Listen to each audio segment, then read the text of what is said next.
Hello everyone, my name is Ali Haider. अगर आपका husband आपको इग्नोर करता है और आप ये फील करती हैं कि अब वो आपकी तरफ ध्यान नहीं देता, तो ये वीडियो आपके लिए है, क्योंकि मैं आपको एक ऐसा साइकोलॉजिकल ट्रिक बताने जा रहा हूं जो बिल्कुल हिप्नोसिस की तरह काम करता है और ये काम 100% करता है।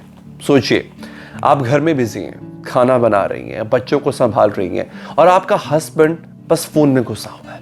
आप कुछ पूछती हैं तो जवाब नहीं मिलता, मिलता है तो हाँ या नहीं में मिलता है, या फिर बाद में बताता हूं ये कह के टाल देते हैं। आपको लगता है कि आप दोनों के बीच में दूरियां बढ़ती जा रही हैं और ऐसा लगता है कि वो आपसे बात करना एक दिन बंद ही कर देगा या बंद कर चुका है तकरीबन।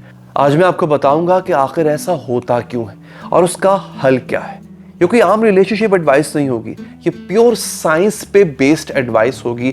साइकोलॉजी के प्रिंसिपल्स को सामने रखते हुए मैं आपको बताऊंगा और ये चीज थेरेपिस्ट यूज करते हैं, लेकिन प्रॉब्लम ये है कि सब बताते नहीं है। और सबसे अच्छी बात क्या है वो ये कि आपको इसके लिए कुछ अलग करने की जरूरत नहीं है, बस थोड़ा सा अपना तरीका आपको बदलना होगा। पहले समझते हैं कि हस्बैंड इग्नोर करते क्यों हैं।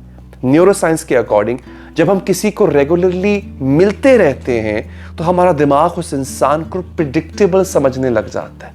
आप समझ सकते हैं प्रिडिक्टेबल किसे कहते हैं?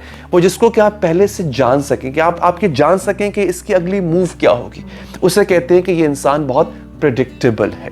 मतलब आपका हस्बैंड आपको इतना अच्छे से जानता है कि वो एंटिसिपेट कर लेता है, वो ये पहले से सोच लेता है कि आप क्या करने वाली हैं, क्या कहने वाली हैं। और यही प्रेडिक्टेबिलिटी दोस्तों, लड़कियों, अट्रैक्शन को खत्म कर देती है। अब सॉल्यूशन की बात करते हैं, सॉल्यूशन बताते हैं। ये 3 स्टेप्स हैं जो आपको फॉलो करने हैं और अगर आप इसको रिलीजियसली फॉलो कर लेते हैं, everything will be fine. Number 1, मैं इसको डिटेल में पहले भी बता चुका हूं अपनी किसी वीडियो में, आप जाके चैनल पे देख भी सकते हैं। नंबर 1 पर है द मिररिंग टेक्निक। जब भी आपका हस्बैंड आपको इग्नोर करे, आप भी एग्जैक्टली वैसा ही करें।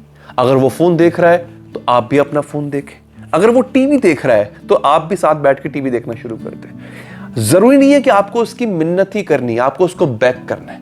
ये टेक्निक मिरर न्यूरॉन्स पे काम करती है। अब ये मिरर न्यूरॉन्स क्या होते हैं इसकी एक्सप्लेनेशन मैं आपको बाद में दूंगा।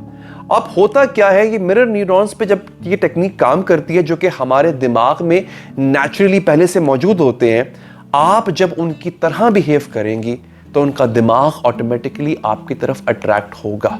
ये करके देखिएगा। अब आते हैं नंबर 2 पर, वो है द क्यूरियोसिटी गैप। हमारे दिमाग को ना इनकम्प्लीट इंफॉर्मेशन से नफरत है, इसलिए अब आप बात करेंगे तो ऐसे सवाल पूछें जो उन्हें सोचने पर मजबूर करे। आपकी गुफ्तगू, आपकी बात में सवाल होगा, लेकिन सवाल ऐसा होगा जिससे वो सोच में पड़ जाएंगे। फॉर एग्जाम्पल, कल मैंने एक अजीब सी चीज देखी कि आज ऑफिस में कुछ हुआ जो तुम्हें सुनना चाहिए, तुम्हें जानना चाहिए। अब इन सवालों से उनका दिमाग एंगेज्ड रहता है और वो खुद चाहेंगे कि आपसे बात करें। अब हम अक्सर क्या करते हैं, हम क्रिटिसाइज करते हैं, आप तो फोन में लगे हुए हैं, आप तो बात नहीं सुन रहे। अब वो अगर फोन रख भी देगा तो उसके बाद आपके पास क्या है बात करने को? क्या आपने कोई एंगेजिंग सवाल पूछा या क्या आपने कोई ऐसा स्टेटमेंट दिया जो बहुत एंगेजिंग हो? नहीं। तो वहां पर ये टेक्निक काम करेगी। तब आते हैं नंबर 3 पे, द 90 सेकंड रूल। ये सबसे इंपॉर्टेंट रूल है। जब भी बात करें सिर्फ 90 सेकंड्स तक करें। फोन पे टाइमर लगा के रख लें बेशक कि मैंने 1.5 मिनट के बाद कन्वर्सेशन को खत्म कर देना है। साइंस के अकॉर्डिंग ये आइडियल अटेंशन स्पैन होता है। आप जल्दबाजी में कन्वर्सेशन खत्म करेंगी तो उनका दिमाग खुद सोचेगा कि आखिरी बात है क्या, या इसके बाद क्या होने वाला है। तो ये 3 चीजें अगर आप अडॉप्ट करते हैं तो उसके बाद एक बहुत बड़ा फर्क नजर आएगा। अब मैं आपको एक रियल लाइफ एग्जांपल देता हूं। मेरा एक सब्सक्राइबर था, चलिए उसका नाम ABC था, लेट्स से। उसने ये टेक्निक 2 हफ्तों तक कंसिस्टेंटली यूज की। पहले हफ्ते में उनके हस्बैंड ने नोटिस किया कि जो उनकी वाइफ है, उनका जो बिहेवियर है वो चेंज होने लग गया। दूसरे हफ्ते में वो खुद से बातचीत शुरू कर रही हैं और तीसरे हफ्ते में क्या हुआ कि वो खुद उस लड़की से वो पूछ रही थी, उनसे लड़की, कि तुम आजकल इतने बिजी क्यों रहती हो। वो खुद उनसे चाह रहे, वो खुद बात करना चाह रहे थे उनसे।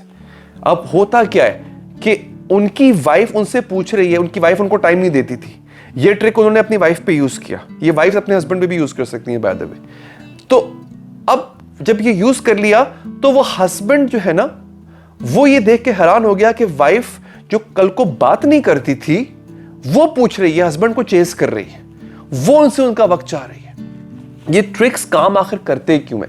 क्योंकि ये ह्यूमन साइकोलॉजी के बेसिक प्रिंसिपल्स पे काम करते हैं। आपने अपने हस्बैंड को चेंज नहीं कर रहे हैं आप, बल्कि आप अपने कम्युनिकेशन स्टाइल को इंप्रूव कर रहे हैं। याद रखिएगा, ये मैनिपुलेशन नहीं है। और जब आप ये कर लेंगे तो आप नतीजा खुद ब खुद देख लेंगे आपके सामने। लेकिन एक बात याद रखिएगा, कंसिस्टेंसी की है। ऐसा नहीं कि एक दिन किया, 2 दिन किया, उसके बाद खत्म हो गया। आपको ये टेक्निक्स रेगुलरली यूज करना होगी। 1-2 दिन ट्राई करके छोड़ देंगे, कोई फायदा नहीं होगा उसका। लेकिन अगर आप कम से कम इन्हें 21 दिन तक फॉलो करेंगे तो आप देखेंगे कि बहुत बड़ा फर्क आ चुका है। और हां, ये सब करते वक्त नेचुरल रहना है, एक्टिंग नहीं करनी है आपने। अगर आपका हस्बैंड समझ गया कि आप कोई गेम खेल रहे हो तो यकीन कीजिए काम ठीक होने के बजाय काम बिगड़ भी सकता है। इसलिए शुरू में थोड़ा प्रैक्टिस जरूर कीजिएगा इसको, और बहुत ओवरडू मत कीजिएगा। अब आप ये सोच रही होंगी कि ये तो मैनिपुलेशन हो सकती है, ये तो ट्रिक है, मैनिपुलेट करना है। नहीं, ऐसा नहीं है। ये हेल्दी कम्युनिकेशन स्किल्स हैं जो हर रिलेशनशिप में काम आते हैं। और आप अपने हस्बैंड को कंट्रोल नहीं कर रही हैं। दोबारा कहता हूं, आप कंट्रोल नहीं कर रही हैं, आप अपने कम्युनिकेशन को बेहतर बना रही हैं ताकि आप दोनों का रिश्ता पहले से बेहतर हो सके। तो अगर आप चाहती हैं या चाहते हैं कि मैं आपको ऐसी और भी साइकोलॉजिकल ट्रिक्स बताऊं जो आपके रिलेशनशिप को ट्रांसफॉर्म कर सकते हैं, बेहतर कर सकते हैं, तो ऐसी वीडियोस देखने के लिए चैनल को सब्सक्राइब कीजिए, इसको लाइक कीजिए, क्योंकि आप ये चाहेंगे कि आपका रिलेशनशिप पहले से बहुत बेहतर हो जाए। अपना ख्याल रखिए। Bye bye.